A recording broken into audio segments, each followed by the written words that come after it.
Olá, alunos da SES UNITA. Domingo tem desafio para vocês, prova da OAB.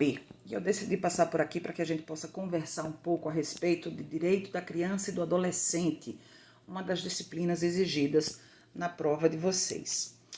O que normalmente eu tenho percebido nos últimos anos é que a exigência maior tem sido a respeito da lei seca, Lei 8069 de 90, Estatuto da Criança e do Adolescente. E em relação ao texto constitucional, mais especificamente os artigos 227 a 229, que tratam acerca do tema da família, da criança e do adolescente, além de outras questões. Então é importante ficar ligado em relação ao tema aí da lei seca propriamente.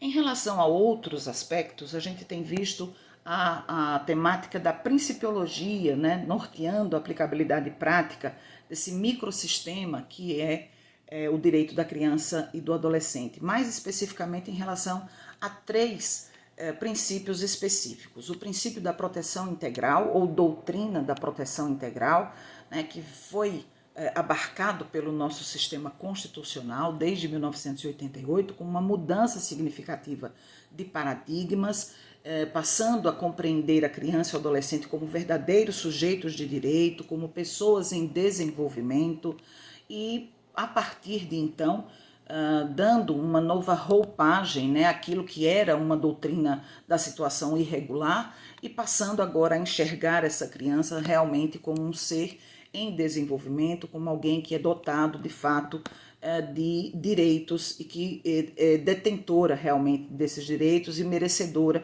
de uma proteção estatal específica, olhando também uma tripartição de responsabilidades em relação a esse direito à infância, dada, conferida aí à família, à sociedade e ao Estado.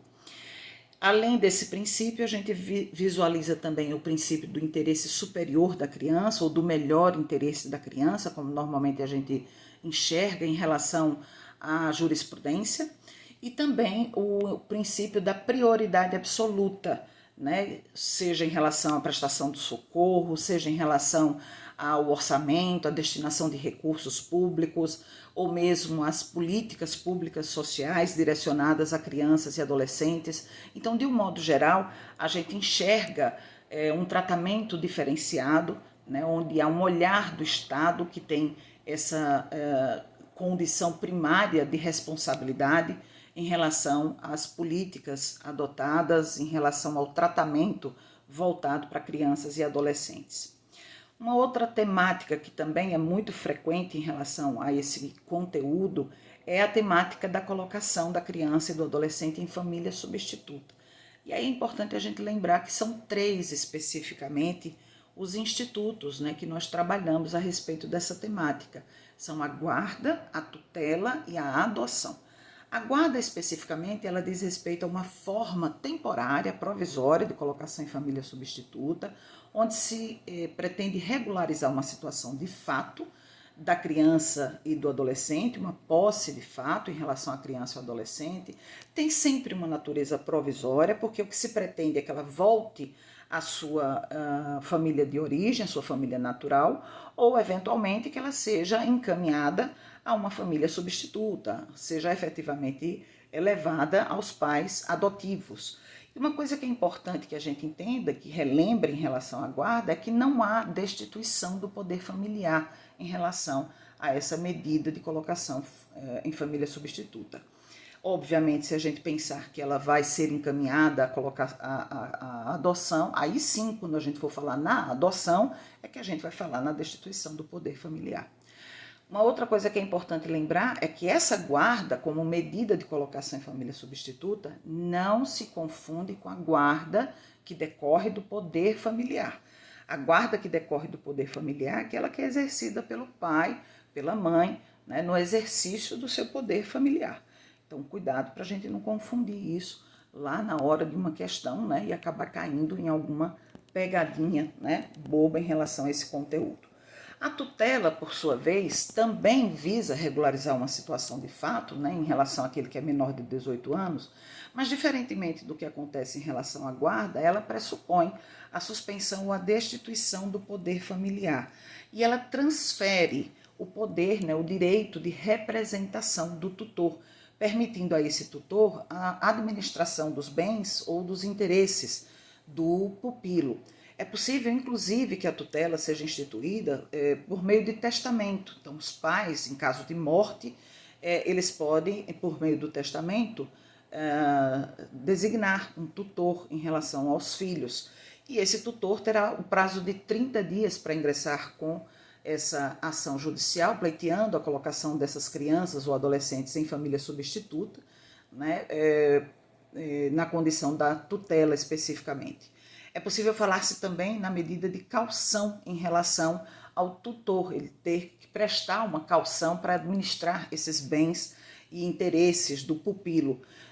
É possível também que o juiz, eventualmente, possa dispensar essa caução em caso de notória idoneidade desse tutor. Então, a depender do caso, o magistrado poderá, eventualmente, dispensar essa caução. E a terceira medida, como a gente falou, é a adoção, que tem como uma característica específica a ruptura, né, que vai gerar em relação à família de origem e o nascimento de um parentesco civil entre adotantes e adotados. É importante a gente lembrar que ela, via de regra, se faz a partir da lista, né, do cadastro de adotantes. Excepcionalmente, nos termos do artigo 50, parágrafo 3º, ela pode ser feita fora da lista, né, de adotantes, em 3 situações específicas ali contempladas no artigo 50, parágrafo 3º, que a gente chama de adoção personalíssima ou intuito personae, né? Então, são situações específicas. Elas também podem se dar em vida, a adoção pode se dar em vida ou pode ser a adoção nuncupativa, né? Também chamada de adoção póstuma. Então, são situações muito específicas também, desde que, no caso da nuncupativa, o adotante já tenha demonstrado de forma cabal seu interesse na adoção. É possível também que exista a adoção póstuma. E algumas características da adoção a gente pode mencionar aqui rapidamente para que vocês lembrem. Por exemplo, ela não pode acontecer por procuração, ela é personalíssima. Então, aquele que tem interesse em adotar tem que demonstrar esse interesse subjetivo, né, de forma cabal, né, não pode fazê-lo por procuração.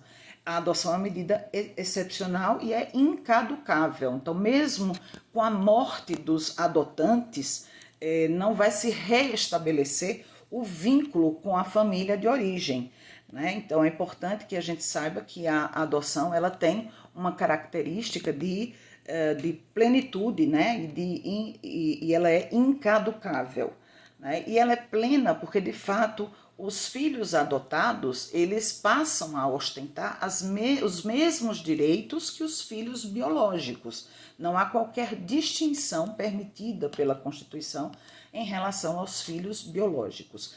A única coisa que a gente tem aí de distinto em relação à família de origem são os impedimentos matrimoniais, que são preservados, né, já que existe aí uma preocupação em relação à eventual confusão consanguínea. Então, é a única coisa que a gente preserva em relação aos vínculos naturais, né, em relação àqueles adotados. Ela é constituída por sentença judicial e ela é irrevogável. Mas o que é importante dizer?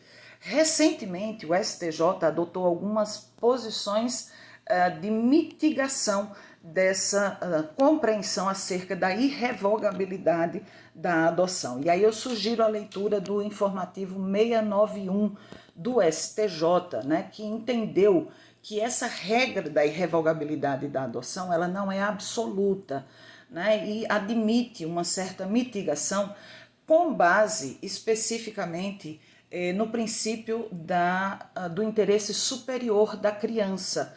O mesmo se diga em relação à adoção avoenga, adoção entre avós e netos, que pelo texto expresso da lei, do Estatuto da Criança e do Adolescente, não é permitida, mas, excepcionalmente, pela jurisprudência, em alguns casos específicos, foi autorizada. Contra legem, né, contrário ao que diz expressamente a legislação, mas pela jurisprudência, em algumas situações excepcionalíssimas, acabou sendo admitida.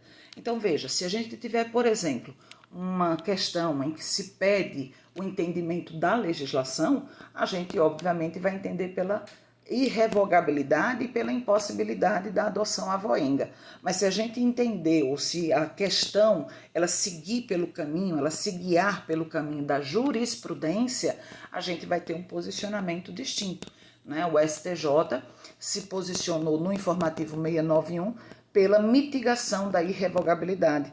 E também houve posicionamentos do próprio STF, inclusive, no sentido de admitir de forma excepcionalíssima a respeito da possibilidade da adoção avoenga. Então é importante que a gente tenha esse conhecimento para que na hora de responder as questões a gente não se confunda. O que é que a legislação está pedindo, o que é que eventualmente a jurisprudência está pedindo.